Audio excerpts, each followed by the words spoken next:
Okay, cluster-focused essays. So this cluster-focused essays are different. These are more forward-focused, okay? Why do you choose a particular cluster? They're asking you that question. So my litmus test for this is typically when I ask a student, when they come to me, I've already given them the spreadsheet. They've already come back saying, Mr. Kochhar, I've decided to do two of these clusters. And I typically ask them why. What does this cluster provide to you uniquely in your life that you couldn't get from what you could do at a Coursera course or in class?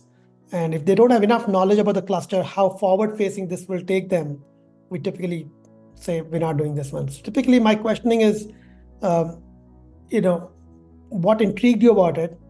What do you think you learn in this class, and how are you going to apply some of that learning? Okay.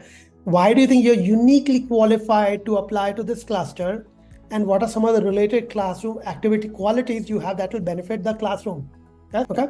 But when you're researching the cluster, read the contents end to end, because the wordings will matter. What they write over there might establish your perspective on what you want to write in your explanation of why that cluster. Knowing the links, going on the links of what they are doing, the instructors, their background, the courses they've done, is important. Maybe if you just mention that Mr. Ashian, I looked up his profile and what he does, and this values me for this reason. Don't use up part of the 200 words, like 20 words or 30 words, just for the namesake of that person's name, but something insightful about that person's profile, which you think he's going to talk about in the classroom, is important to write about. Okay.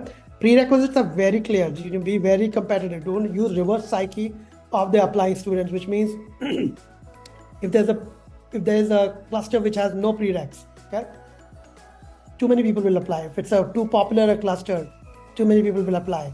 If the prerequisites are very simple, or in this case they're not simple because algebra 2 and physics or equivalent, that's a good one. Okay. If calculus and physics, that's a bullseye. Okay. Depend where you are, where you feel you've uniquely done a little bit more than the others. Leave the little smaller ones for the minions, for the 8th graders, 9th graders to apply to. Try to go for the harder ones if you're a 10th grader or 11th grader.